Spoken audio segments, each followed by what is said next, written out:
You speak to Asian businesses all the time. What are Chinese firms specifically telling you about how they feel entering the U.S. market in this environment of trade tensions? Well, I think the trade tensions right now are just sort of an impediment to the ultimate solution. And I just came back from China about a week ago. I met with perhaps about 20 CEOs and CFOs, and they remain very optimistic right now. Right now, there's 180 private companies with valuations greater than $1 billion that are considered unicorn companies. And the inconsistency there is a unicorn company is supposed to be a company that is special. And there's 180 of them. There's only 300 in the world right now, and 180 of them are in China. So I think that's what's kind of dictating the excitement right now. How much of that has been helped by the Made in China 2025 policy trying to really boost these Chinese firms to have higher tech ambitions and lead in these spheres? How is that impacting the whole IPO pipeline process? Well, I think it's really positive because China's been very clear with their Made in 2025 plan which sectors they want to become world leaders in. And for instance, our firm right now is working on about 10 IPOs. About 6 of them are in the fintech area. So I think we're relatively optimistic. And the Chinese companies, in looking at the United States, they both have something the other really desires that doesn't exist many other places. The Chinese companies look at the U.S. market and they see the IPO market as a disclosure-based system, which means that you actually compete for who gets the capital.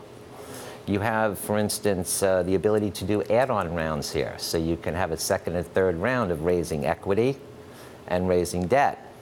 And probably more interesting is you have the ability for the companies to have this international platform, which gives them brand recognition and also gives them the ability to earn foreign currency to do M&A work, given that their RMB is a restricted currency. Drew, you've just got back from a tour through Asia. What would you say is the sentiment among Chinese business leaders, and how does it compare to U.S. business leaders right now in the middle of a trade war? Well, I mean, there's nothing really good about a trade war, but I don't think that the trade war is going to actually change the direction. It's more of an obstacle. And there's still, I think, a lot of good sentiment to being able to go public right now. And the Chinese companies also have some choices. Hong Kong came off one of its best years ever. And a lot of the rules right now are changing even for the domestic markets. As recently as Friday, they permitted shorting now on the A shares.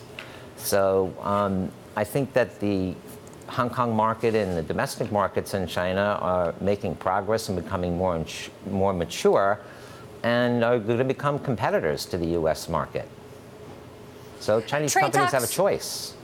Trade talks are going to continue next week, Drew, but still no plans for the presidents to meet again. How optimistic are you about these talks?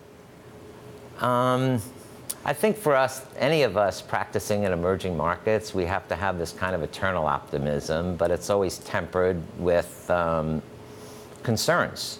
And the real concerns I have, going forward, it's great that you have these 180 companies, and it's great to see that they're going to go public one day. But I think there's still a lot of money on the U.S. sidelines right now, waiting to see if these Chinese companies can really do certain things. And I think the challenges for the Chinese companies are going to be, one, to produce reliable financial statements.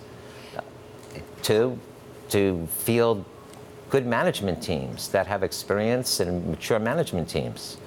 To be able to cope with things like related party transactions and to navigate governmental and regulatory regulations. It's going to be challenging. Hong Kong has managed to attract big companies ever since Alibaba hit it really hard by coming and listing here in the U.S. Are they going to be strong competitors for these Chinese companies, Hong Kong, perhaps even the U.K.? Well, the markets, they're going to become better competitors, I believe. Again, they don't necessarily offer the same kind of things that the U.S. market offers. one of the things that the U.S. market offers is very, very deep, diversified sources of capital, too, which is what these Chinese companies need. You saw last year maybe about 30 companies go public. They raised a little over $9 billion in the United States. So they'll have their choices. It'll be interesting to see. But, you know, one of the things I've seen in China is I'm coming up on almost 20 years there now. And over 20 years, a lot of people have come and gone. A lot of the people that have gone are coming back right now, which means they're leveraging off of their relationships to try to get into these companies. So I think it's going to be a pretty interesting year for everybody. So you say they'll have their choices. What choice do you expect them to make? Depends on the company. I mean, if you're a Chinese company and you don't want to or don't think you can deal with the transparency issues, the regulation issues, then you probably shouldn't go public in the U.S. So it really depends on, you know, what your strategy is. If you're a Chinese company and you have no international ambitions, you can't cope with transparency or don't want to, or the regulatory issues, then you're probably better off staying on the domestic markets.